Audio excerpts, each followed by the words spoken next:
my fellow gamers, it's Gamer64 here, and today I've got a brand new video for you guys, and today is a very special video because we are playing Crash Bandicoot N Sane Trilogy. This game just came out on, let's see, Friday, the 30th of June. Yeah, it is June, right? Yeah, June. This game came out the 30th of June on a Friday. Able to pick this game up very early.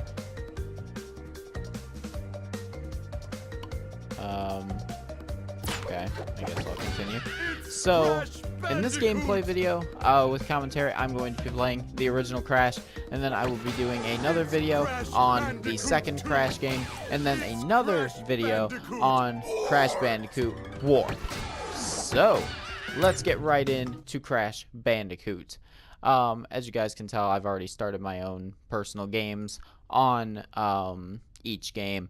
So, I'm going to be playing from where I left off, but since it is a gameplay video, it doesn't really matter, like, where I start. It just matters that I get quality gameplay. So, yeah. Alright, let's get right into it. Temple Ruins. I was playing this level a little bit earlier, and it's very difficult. I will say, very difficult. Before this game came out, about 4 to 5 days in advance, I was practicing playing the game. I was practicing on the original, because since it's a remaster, it's going to be pretty much the same as the original. And so far it has been, for the most part. There are some differences, like the hit detection is a little weird sometimes. I have had some very weird hit detection problems with this game. Very bizarre. Crap. That's not one of them. But it's only happened twice, so that's good. It's probably not a main problem that the game has, but the hit detection has failed me twice. Basically what happened, I clearly spun an enemy, and it completely went past them, and I got killed. And then I clearly jumped on an enemy as well, and it didn't really...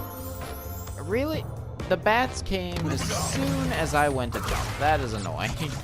But, yeah, I went to spin an enemy, and it completely missed him, and I died from that. And then I went to jump on an enemy. It did not register properly, I guess. And it killed me that way as well. So there have been 2 minor hit detection problems from what I have seen. So hopefully there will be no more. I know that those bats are gonna come. I guess they're not. And then another little problem with this game that I have found, sometimes the jumps are really, really bad. Sometimes you will clearly make a jump and it will not count it at all. You will just fall off the edge and die. So that is not a good sign. That's happened to me 3 times. I have tried to jump on a ledge that I know this for sure was makeable in the original Crash Bandicoot, because I have been playing it for 4 to 5 days in advance before this game came out, in preparation for it and in practice. And I know for sure that the way I was jumping should be makeable, and it simply was not. It did not register that I made it to the platform, and I fell off and died. Right here, there's a secret bridge, if you guys did not know. There we go. If you guys are ever missing the boxes, that's where they are. Other than those minor issues, I have not found anything, like, majorly game-breaking, you know? There are a few nitpicks of mine, but this is just basically personal preference. Yeah. See, that was my fault. That wasn't the game's fault. But, some stuff that's kind of personal preference for me. In the first game, you know how you guys had to collect the Torna tokens in the original game, not this one. But, in the original Crash Bandicoot game, you had to collect the Torna tokens, and when you collect 3 of them, they would allow you to go into the bonus stage. Now, it works the same way in this one, but now there is a warp pad. You don't get warped into Torna's stage directly from the stage. You must find the warp pad for Torna's stage as well.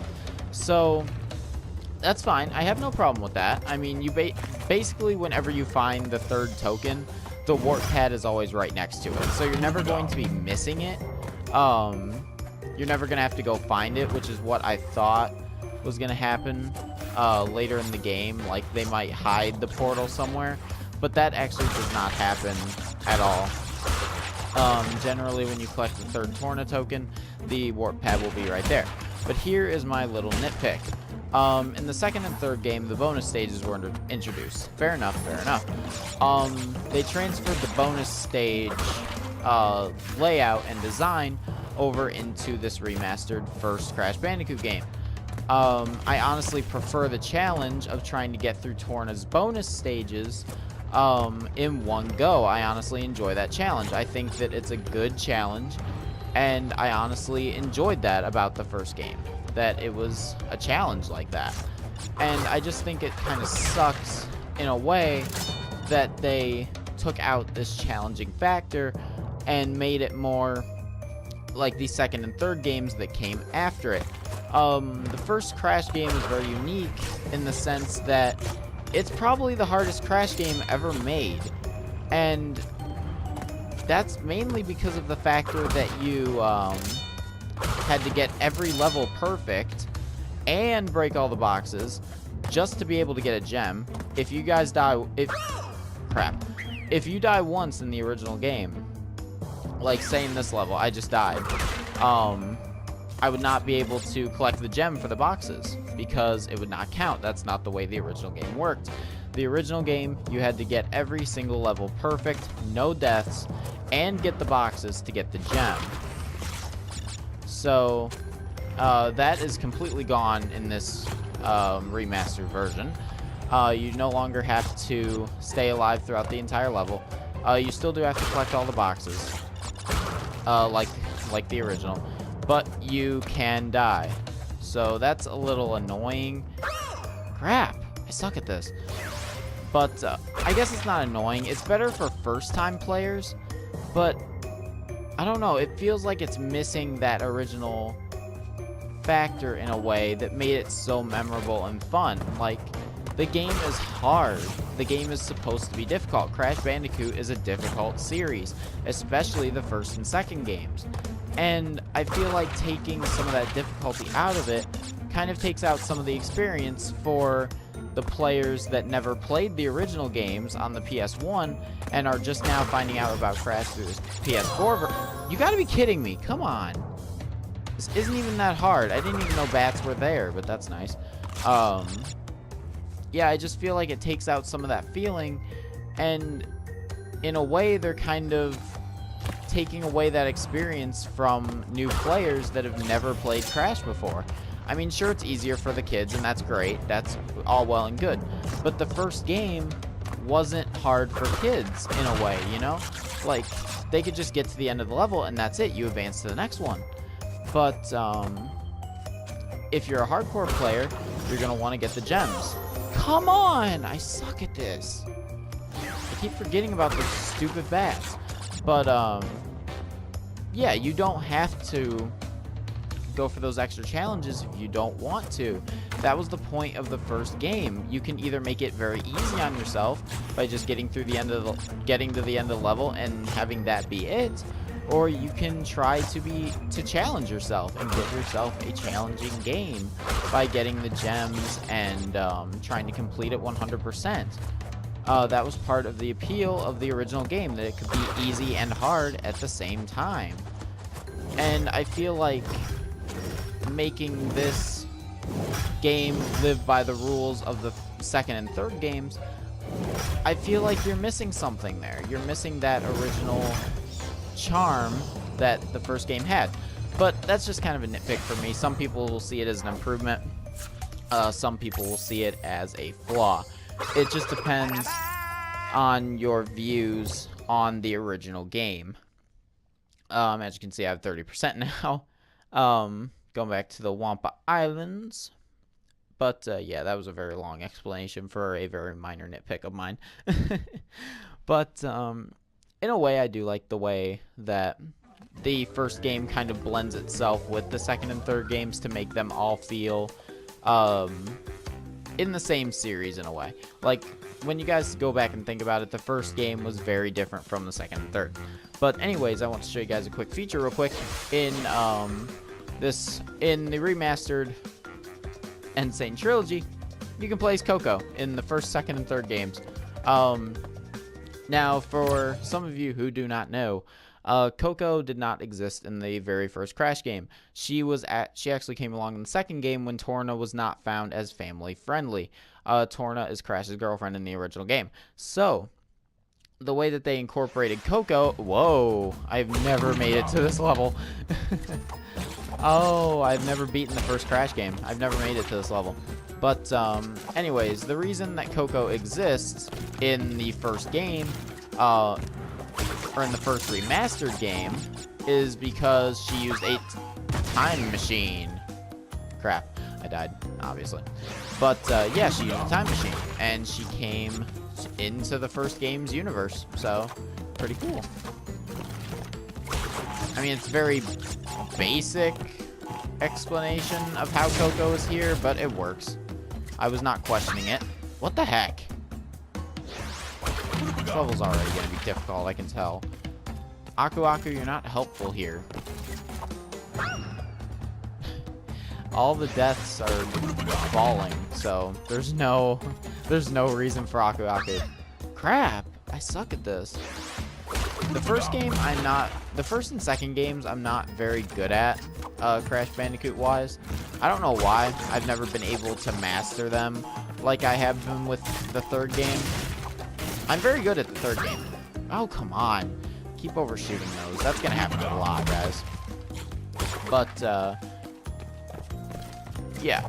I've never really been able to get the skill level that I have with the third game. The third game of Crash Bandicoot is the one that I've played the most, especially... Ah, what the heck are you? Okay, there's a Torna token, if you guys were wondering what that looks like. Okay, there's a Warthog. He's probably... Why? Okay, I guess Aku Aku is helpful in this stage.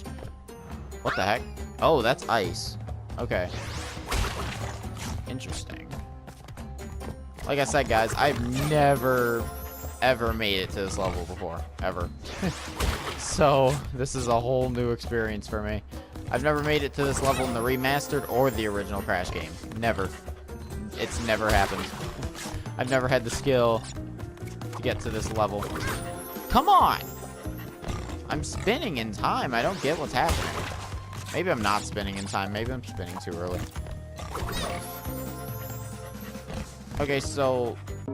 maybe I can't spin him. Game over. There's Uka Uka. They kind of generalized the game over screen to be just Uka Uka's face saying game over. Uka Uka did not exist in the first and second games, so that's a little confusing for people that never see Uka Uka in the first and second game, but he's in the game over screen. That's a little confusing. You're only going to know who Uka Uka is if A, you've played the games before, B, you've played other Crash games that have Uka Uka in them, or B, or C, you have played Crash 3 Remastered. So, only really 3 ways you're going to know about him. If you've not done any of those options, then you are not going to know who Uka Uka is. He's just going to be some random mask that says game over. Oh my goodness. Okay, this is a very treacherous level. There we go. Got a life. 2 lives. Haha. That helps. Duh. Come on. Dang it. Stupid warthog. He acts like a dog. he like does a kind of thing like a dog. Oh, why? Why do you do this? Can I jump on him? Yeah, I wonder if I can jump on him. I have 4 lives to figure it out, so. Alright, I'm just gonna jump. I can't jump on him. Okay, the warthogs are unkillable then. They are immune to any sort of attack. Alright. Can I jump over? Sorry about that little cut there, guys. Apparently the PS4 only allows you to record 15 minutes of gameplay. That's a little annoying, but oh well. We're good. We're back. Yeah, I didn't even realize that was close to the 15-minute mark. Alright, go. Come on. I need to actually get past this level. I want to show you guys more levels than just this one. I overshot, or undershot it, actually. Uka, you're not going to do anything. You're useless on this level. It's all fall deaths. Look at that. It's all fall deaths. Crap. Oh, another game over. Game over. There's the random mask that if this is your first time playing a Crash game, you're not going to know who he is. That is Uka, Aku's evil twin brother. Yeah, they're twins somehow. They don't look like twins. Uka is actually Aku spelled backwards. So basically, Uka is Aku's polar opposite. Evil, ruthless, kind of controlling over Cortex in a way.